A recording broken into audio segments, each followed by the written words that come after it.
Molly and Grandpa's oak tree. Grandpa and Granny Peg lived on the edge of town in a house that had been there forever. In their garden grew the biggest oak tree Millie and Molly had ever seen. My oak tree is 100 years old, said Grandpa, and by Granny Peg reckoning, we'll soon be 100 years old too. Grandpa and Granny Peg belonged to everyone. Everyone had enjoyed a pot of strawberry jam from Granny Peg's pantry, and everyone who shared had been given a bottle of Grandpa firewood during moment of kinship. Everyone, especially Millie and Molly, loved Grandpa and Granny Peg. One day, Grandpa woke up after a good night's sleep and still fell sleeping. Millie and Molly were very surprised to find him still in bed on a sunny day.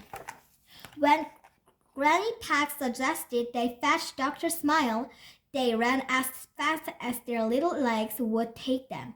Now there's nothing to worry about, Dr. Smile comforted Granny Peg. Grandpa is wearing out. It's time he went a little slower. But when Granny Peg went back to her kitchen, Dr. Smile, Kitty said to Grandpa, "You must prepare for Granny Peg's future. You may not see another winter, but she could live to be 100. Grandpa leapt out of bed. Millie and Molly and Granny Peg knew better than to argue with Grandpa, and besides they went real glad to see him back to his old self.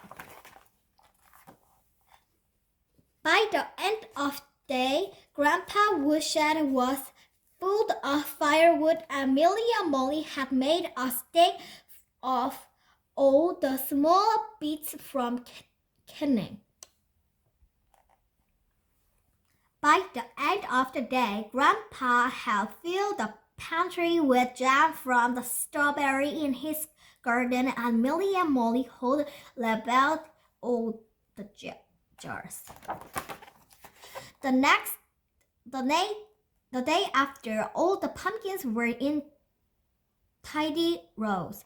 While Grandpa stacked the top shelf, Millie and Molly stacked the bottom shelf.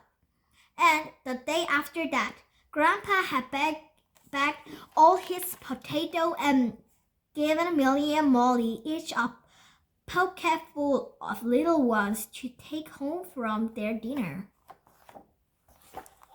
The next day, Millie and Molly found Grandpa sitting under his oak tree with a basket full of acorns. "Look," he says, "who would believe that this little fellow could grow into a mighty oak tree? Can we plant acorn in our garden?" Millie and Molly asked. "You care?"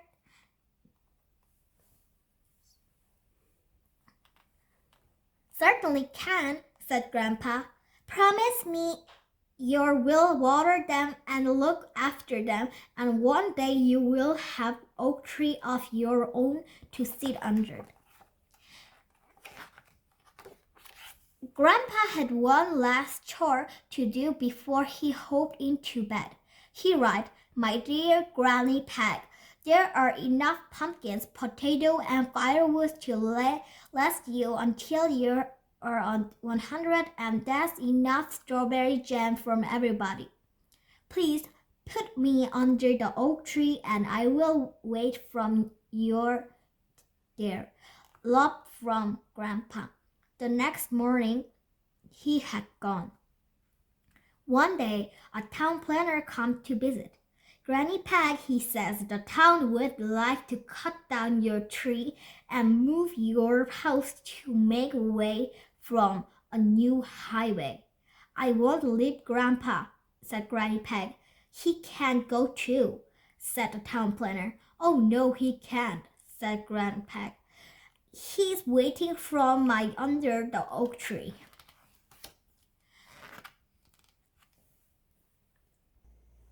Unfortunately, the town planner was a tree lover. He agreed Grandpa and his oak tree should not be disturbed. Granny Peg thanked the town planner for being so understanding and gave him a pot of strawberry jam.